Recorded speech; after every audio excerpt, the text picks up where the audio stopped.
morning. I'm Frank Powers, and this is Lifestyle Tucson, the program where I speak to our neighbors, the people behind the scenes of our amazing organizations that are 501c3 nonprofits. Our friends are informing you how they serve our community, and they are here to give you updates on future projects. Let's make some old friends today. Yeah. The Tucson Kitchen Musicians Association began as a group of friends gathering regularly on Friday nights for potlucks and jamming in the kitchen.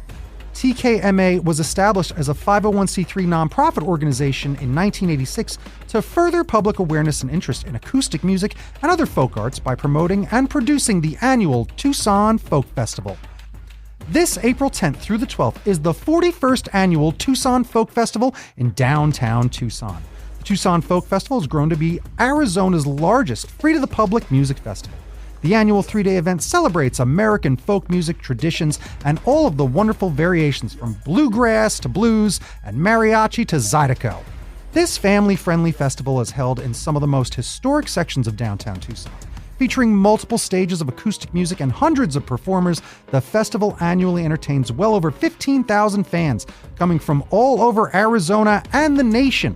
The multi-day event also features a wide variety of food and craft vendors, a beer garden, interactive music workshops, over 250 volunteers, and you should get involved because today I'm fortunate enough to speak with Melissa Hall-Cohn, Vice President of the Tucson Kitchen Musicians Association. Welcome to Lifestyle Tucson. Thanks, Frank. I'm very happy to speak with you. We're talking off air, but we've also got to say hi again. We've got Erica Segura, board member extraordinaire of the Tucson Kitchen Musicians Association. Welcome, Erica, to Lifestyle Tucson. Happy to be here, Frank. I'm so glad you're both here, and it's really exciting to talk about this great event. It's always fun to talk about fun-free things happening in Tucson. If anyone out there is saying Tucson's boring, you're boring. There's something happening every weekend. And this is one of the best weekends of the year. The weather's always with us. It's gorgeous in spring, and April 10th through the 12th, we're going to have a good time downtown, and it's all day and goes into a bit of the evening. So let's talk about all the fun things happening with your organization, the Tucson Kitchen Musicians Association, and the Tucson Folk Festival. Why don't you give us all a little 101 about everything happening? All right. So we have events all around the year, actually. We have about 50 throughout the year, everything from musician song circles, where anyone who plays an instrument can come on in and jam with us, to events like the Folk Festival, right? That's our cap for the year, kind of that top one. And we're really excited that this year we have about 400 performers, 150 acts across the 6 stages. It is nonstop from morning until evening. We're also excited this year during our Friday songwriter competition. We're also partnering with the Agave Festival, and they're going to be doing a little agave jam on site with us. So we'll be able to do a little sampling and then go over and hear the songwriters. That's amazing. The Agave Heritage Festival is happening as well at the same time. I've hosted that event as well. It's super fun being downtown with all of our fun friends, especially when we have all these things in common. And tying them all together like that is amazing. So let's just get people right on the website, because TucsonFolkFest.org is going to have a lot of these events. You don't want to miss that Friday night event. You don't want to miss some of these other things that are going on throughout the year. Are you involved with like the Monterey Court song things? Is that you guys? Yes. Yes. My friend Jonathan, always a big part of those. So Monterey Court. Oh, tell me all about some of that. Yeah, so I've been fortunate to be both performer and MC at that event. Oh, wow. No kidding. Fellow I MC. can say, yeah. Give me a high five. High five. MCs for life. So I can say that it is a wonderful event. Proceeds from the day's brunch and alcohol sales go to the performer, which is great. Yeah. Because we do advocate for community engagement. We want the community to come out, to try the food, to listen to the music, to support local vendors. The space itself is surrounded by lots of little shops, which is great if you want like a nice Sunday morning.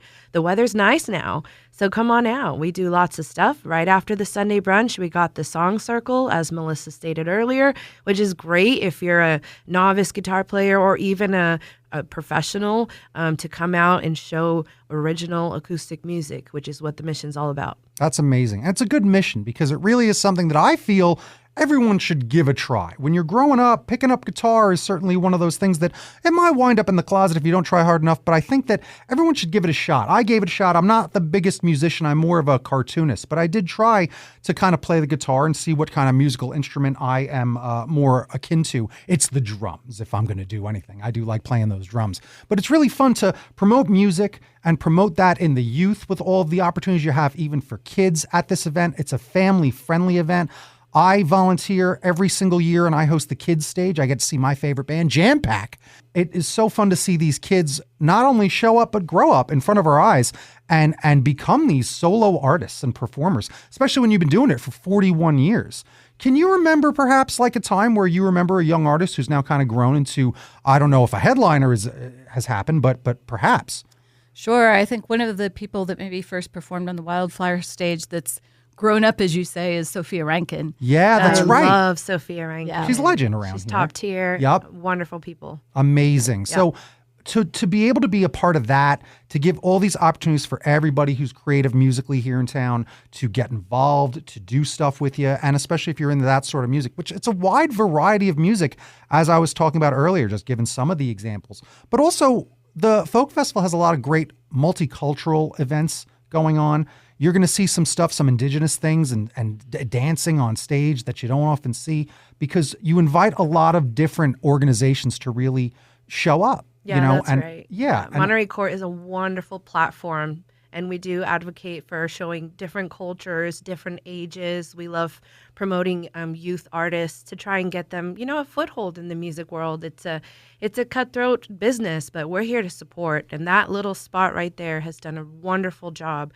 Me being a performer there before, they provide great service. They always take care of their performers. They got a nice little green room, which is great. They make us feel right at home. And I'm really grateful that they're still there and still doing what they need to do to bridge the community together. Yeah, and I think, at the festival itself, too, as you said, we have CWA on this year as one of our headliners, who is a Native American. We also have the Mariachi Aztlan de Pueblo High School coming in, which is wonderful. I just saw them in the Tucson Rodeo Parade, and I see them at a lot of fun local events. They're very, very impressive. Exactly, and we actually have a contra dance that's going to be Sunday night as well. So lots of different cultural aspects, and that is part of our mission is to bring some of the cultural aspects to the festival. So yeah, there's a lot of opportunities. Again, let's look at TucsonFolkFest.org so you can get all the details. But tell us now, just so that we don't get lost in the sauce here, because I really wanted to emphasize this, and I was saying it to you earlier. So I've been involved with the folk festivals for several years, volunteering and doing things, and I was there for 4 years before I even went to two of the stages that are kind of off the beaten path. And it is a 6-stage event. There are 6 stages going all at the same time, some of them, I think. So it is kind of tough. I go to Comic-Con, and how do you pick what you want to do all at the same time? But you have a lot of programming. That's what you want. So you might not be able to see this, but you're going to be able to see that. You got to make your choices. And there's so many opportunities. It's very walkable. So it's a very walkable event.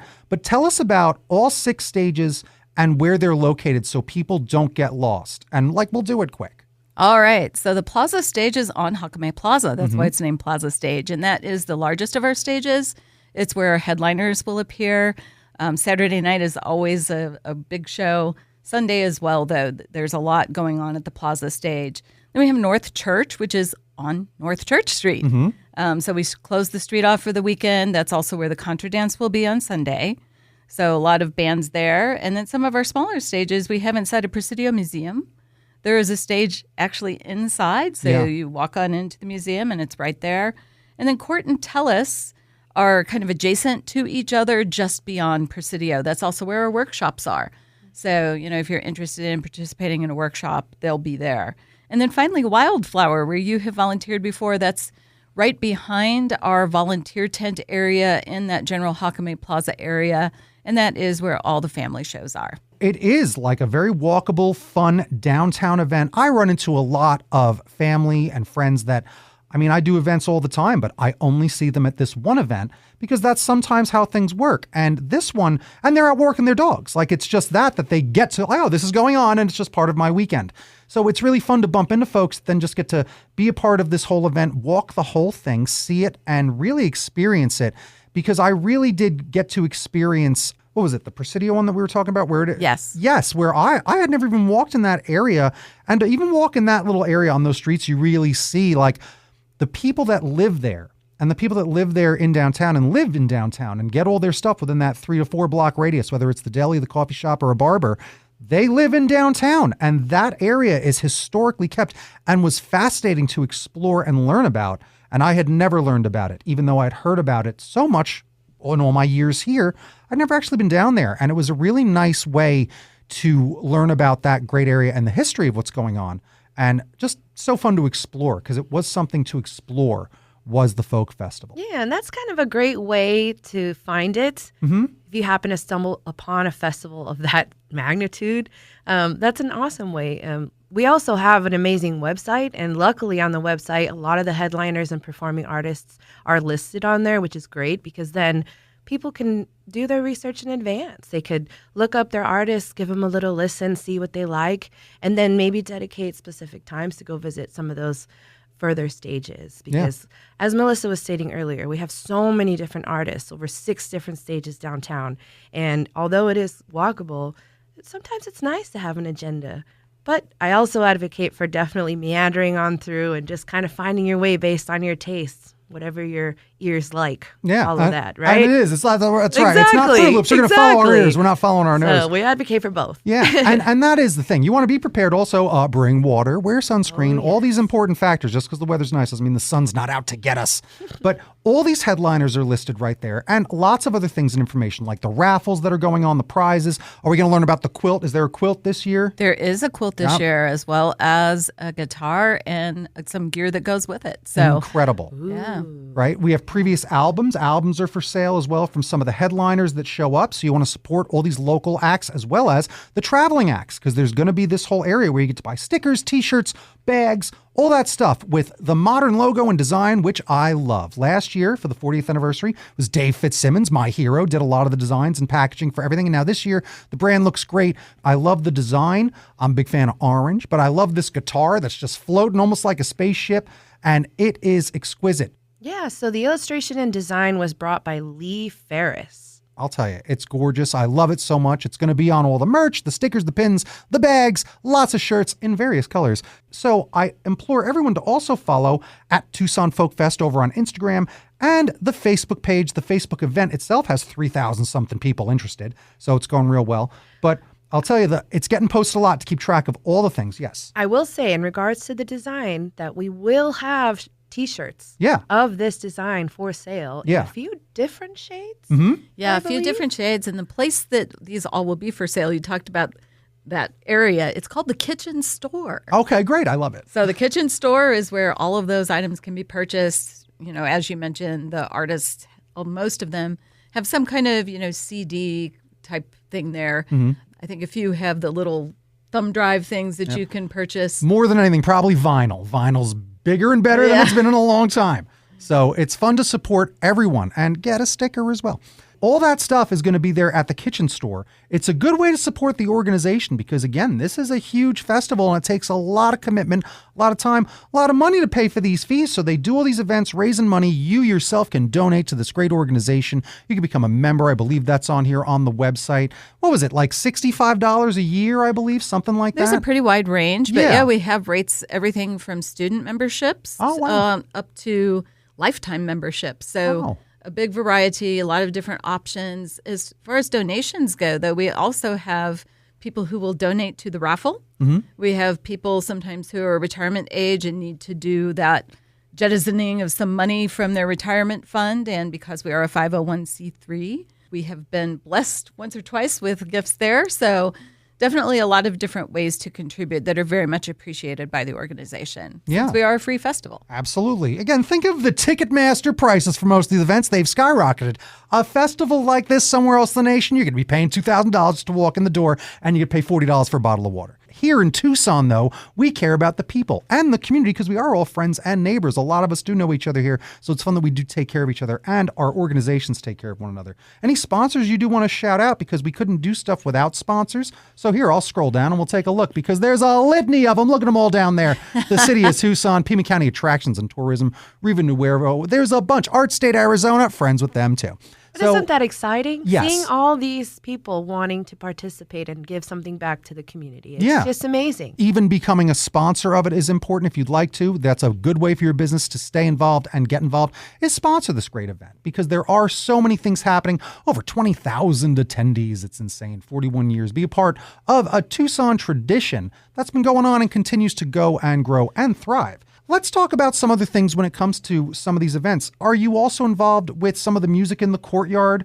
And I know that Visit Southern Arizona's Instagram posts that one a lot, which is great. So you've got music in the courtyard, which is a great way to take a little break from your day if you're working downtown and go enjoy some free music by the historic courthouse. So that's a fun event. What other events do you have going on? I know there's one I'm trying to think of as well when it comes to musicians throughout the year. Yeah, we have fundraisers around the community throughout the year. So some of them, we do one down in Green Valley. We have some up in Saddlebrook. We do have at least one at Monterey Court every year. Mm-hmm. So we definitely try to make our way across the entire metro area so that everybody has a chance to come hear some great local musicians and also help us put on the festival. Yeah. So get involved. Volunteer if you can. Get involved with some of these things because it's really fun and a really good time. And let's talk about some of the talent that we've attracted to the area, because we've got a list of headliners here. And I'm sure some of you know all about them. So why don't you tell me about some of these great headliners, Tom Rush being one of them. We've also got Admiral Radio. I've been following there, and I remember them from another time. I'm a big fan of them. And the Brothers Reed coming here. Some people coming back again, others here for the first time. What are you looking forward to the most when you think it comes to some of our headliners? Like I say, jam pack is what I'm here for. I love a family show as well. Bruce Phillips is going to be here with his family show. Mm-hmm. I'm excited about some of the more cultural acts. Mm-hmm. Like CW Aeon is really exciting for me because I love the cultural background that he brings to his performances, along with the mariachi groups. Yeah. Just given them my family background, and because I'm also a singer, any good mariachi vocal for me is going to be super exciting. So I'm really grateful that they're able to participate this year. Heck yeah. Are you performing this year, Erica, or no? Or are you just working?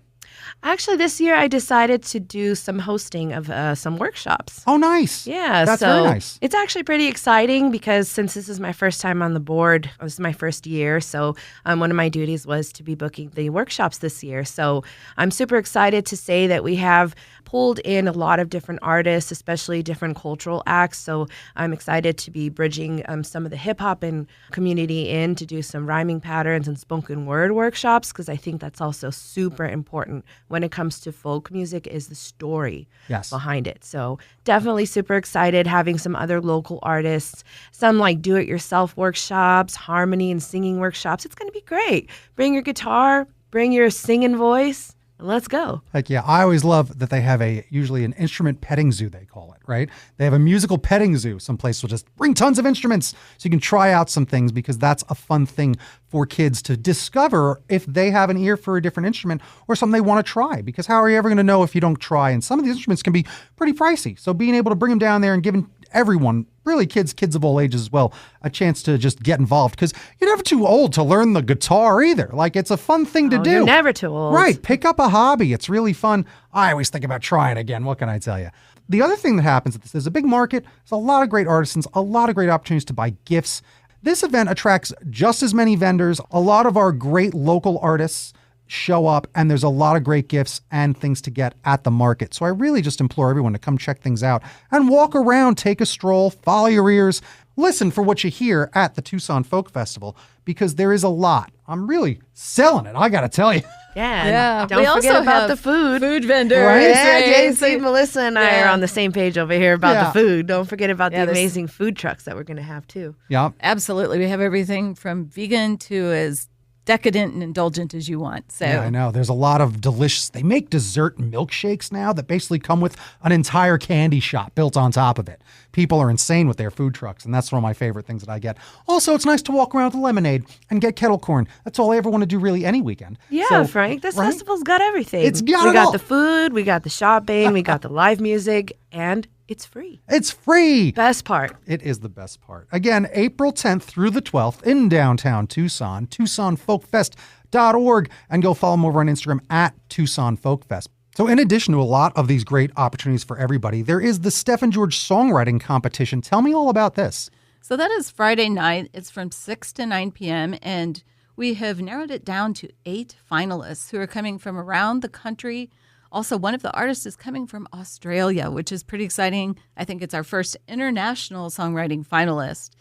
So everyone gets a chance to show us their skill set and their songwriting capabilities. It's judged by a panel. And then we have the announcement of the winner at the close. So the songwriting competition is opening with the Brothers Reed, who won last year, and it will be closing with Admiral Radio, who are well known to the festival. And in between, we have 8 wonderful performances by songwriters. That is incredible. And again, something so special that sometimes people don't realize the fun that's happening on Friday. There's a lot of fun happening on Friday. A lot of people catch this thing, as I was saying, they focus on the weekend, they focus on the day. But if you pay attention to what's going on at night, and especially that Friday night with all the kickoff stuff and the fun, you're really going to see a lot of things that you don't get to see very often anywhere else. So let's just talk a little bit more about some of the other fun things, or maybe even just a call for volunteers. It's always good. We've been talking all about it. Get involved if you haven't volunteered for the Tucson Folk Festival. It's 200-something volunteers. We could always use more. So get involved because it's a great day out. It's fun. Volunteers of all ages, because we'll find something for you to do. We have some volunteers down at Tucson Catalyst that just help fill the bags and organize some of the promos and organize the stickers and the pins and put together the shirts and fold them all, because they don't want to do work outside or they can't. So they do stuff the week before doing prep for the event. So if that's more of your cup of tea, that's a good way to get involved. It's not just about being involved that day of. A lot of volunteer opportunities leading up to the event. So I always say volunteer if you can. What other calls to action do you have? So we actually have 297 volunteer slots let's get it this over year. 300. Here we go. That's amazing. Yes, and our biggest needs right now, because we're close to a month out, a little under a month out, we have some stage crew slots that are open and some of our Sunday afternoon. I know Sunday afternoon, a lot of people are kind of winding down the weekend, and if they've come in from out of town, they're heading out. So those slots especially would be really great. I think we have maybe close to 50 yet to fill, which is, we're making good progress against that 297, but it would be great to have everything filled as we head into the festival. Sure. And let's even talk about that role, because some people don't realize volunteering. It's volunteering to be like stage manager, to volunteer at that stage, correct? Yeah. So they help them do the stage changeovers, getting people on and off the stage, because it's really tight, our timelines. Yes. And we have 25-minute sets and then some 45-minute sets, and there's literally about 5 minutes where you have an MC talking as the changeover happens behind. So that stage crew is really important. So what do you need for stages that you're So just asking stage for? crew actually is, like if we have a group that has a large, I'm trying to think, Baba Marimba with all of their equipment, they actually help get the instruments on and off the stage. Okay. So stage crew is also watching the clock Okay. and making sure we stay on time. There you go. So that's all the help that we need. Timekeepers, Frank. Yes, timekeepers. Very good. Just like in professional wrestling, you need a timekeeper. You need someone to ring that bell and say that's enough. Can I also just yes. mention one really special thing about volunteers? Please. For the second year, we have a volunteer who's coming all the way from France. Look at that. And she has set herself up to work 6 shifts, which would be the equivalent of 24 hours across the weekend. Wow. So she's like a rock star coming in. But, we have, when I look at it, there's over 35 people who have signed up for 2 shifts as well. It's just phenomenal, all the help that we get. Yeah. And because it's fun. It's a fun day out. I've been a volunteer before. Yeah. From personal experience, a lot of it is just providing great customer service, directions, and timekeeping, Frank. Do you get a free shirt? Yes. That's worth it right You there. also Absolutely. get a drink ticket or a raffle ticket at the end of your shift. And we have a fabulous volunteer party that comes a little later on that everybody who has volunteered gets an invite for. Oh, yes. yeah. We take great care of our volunteers. That's the spirit. Because when you're volunteering, you're not just making volunteers, you're making a difference. You're not just making a difference, you're making friends.